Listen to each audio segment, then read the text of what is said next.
Catching up with head coach Anders Sorensen, and Coach Sorensen, this victory, as sweet as it is, a little bit different than what we've seen here in the last couple of days for your Rockford IceHogs. This was a nitty-gritty battle effort, making the most of your chances.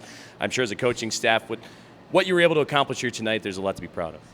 Yeah, really happy with, like you said, the effort and the compete level from all our guys, from Arvid all the way through the lineup.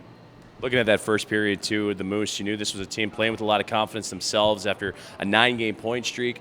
14-5 was the shots, and the IceHogs, most of those 5 shots came towards the tail end of that one. You knew that you had to weather the storm, and you were able to do so and come away with the lead after the first period. I'd imagine that was a huge shot of confidence going into the locker room.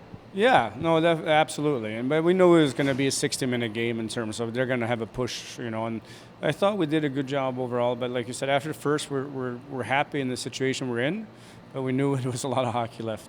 How difficult was it to pick and choose your spots? This is a Moose team that, in general, does not give up a whole lot of chances, whether it's shots against or goals against. So how did you know when the opportunities were there to jump in there and take advantage of them? Well, I don't know if I knew. That's probably the players would know. You would ask them about that. But you guys like Conley and these guys are so smart with that stuff, right? So I thought he was really good today, and obviously he led the offense. So. Rick Connolly has a way of just slowing down the game, making it simple for a lot of guys around him. Lucas Reichel, a benefactor. Connolly himself, 2 goals and an assist. Alec Regula with multiple points. You mentioned he's a playmaker. He knows how to get the job done, but at the same time, he carries a lot of guys around him as well and elevates their game. Yeah, he has I think he has a knack for that, to make players around him better. Well, now the IceHogs going into that second period, too. That's where Connolly really took over. But again, looking to kind of pick and choose your spots, where did you see Manitoba maybe open up the door a little bit for the IceHogs to get those opportunities? Because it seemed like the chances we saw from the first going into the second were a little bit more offensive zone time for your club. Yeah, I mean, we knew that, we weathered the first period there, and then they play a really structured game that we found a little bit, if we chip and support a little bit, we got by them a little bit, got some rushes, got some chances off of that. So that was kind of our game plan. And then going into the third period, the penalties started to pick up.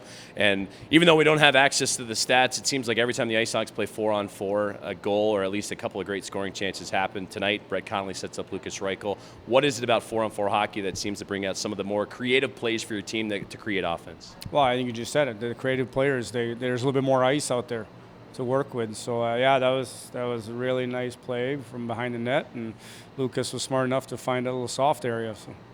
Well, Coach, this is the first time we've been able to catch up with you since the NHL trade deadline.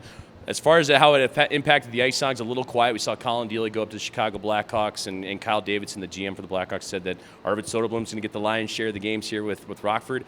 40 shots faced in game number 1. I know he's seen already a lot of shots so far this season, but it seems like that was a good statement game for him to come out and say, okay, I can take care of this. Yeah, I thought he looked really good today.